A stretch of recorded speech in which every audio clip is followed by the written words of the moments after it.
સુરેન્દ્રનગર જિલ્લામાં પડેલા અતિ ભારે વરસાદ બાદ લીંબડી તાલુકાના અનેક ગામો સંપર્ક વિહોણા બન્યા છે। મૂળ બાવળાથી રાણાગઢ સુધી હજારો વીઘા ખેતરોમાં વરસાદી પાણી ફરી વળ્યા, જ્યારે આશરે 2 કિલોમીટરથી વધુ રોડ પાણીમાં ગરકાવ થતા વાહન વ્યવહાર પણ સંપૂર્ણપણે ઠપ થઈ ગયો છે। TV13ની ટીમ ગ્રાઉન્ડ ઝીરો પર પહોંચી અને અસરગ્રસ્ત વિસ્તારોની મુલાકાત લીધી હતી। શિયાળી, દલવાણા, ભગવાનપર, ફુલવાડી સહિત વિસ્તારોમાં પણ વરસાદી પાણી ફરી વળતા જનજીવન પ્રભાવિત થયું છે। વરસાદી પાણીના કાયમી નિકાલ, નુકસાનગ્રસ્ત રસ્તાઓના તાત્કાલિક સમારકામની માંગ અને ભવિષ્યમાં આવી સ્થિતિ ન સર્જાય તે માટે કાયમી ઉકેલ લાવવાની ગ્રામજનોએ ઉગ્ર માંગ કરી।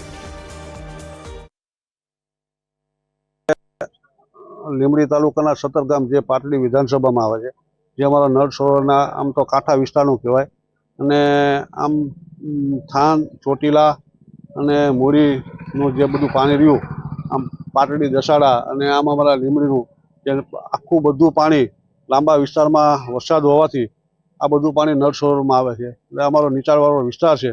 આ વિસ્તારમાં હું આજે રોડ રસ્તાની એક સારી સુવિધા તાત્કાલિક મળી રહે એ માટે રોડ રસ્તા માટે હું જોવા માટે આવ્યો છું। સુરેન્દ્રનગર જિલ્લામાં જે અવિરત વરસાદ પડી રહ્યો છે તેમાં ખાસ કરીને લીંબડી તાલુકામાં અને ધાંગધ્રા તાલુકામાં સૌથી વધારે વરસાદ નોંધાયો છે।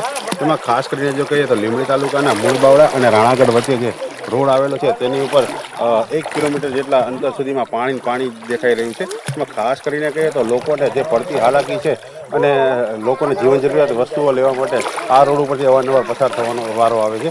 તે રોડ ઉપર જે અવારનવાર જે પાણી વહી જતા લોકોને ભારે હાલાકીનો સામનો કરવો પડી રહ્યો છે। રાજેશ બોરાથી, TV13 ગુજરાતી, સુરેન્દ્રનગર।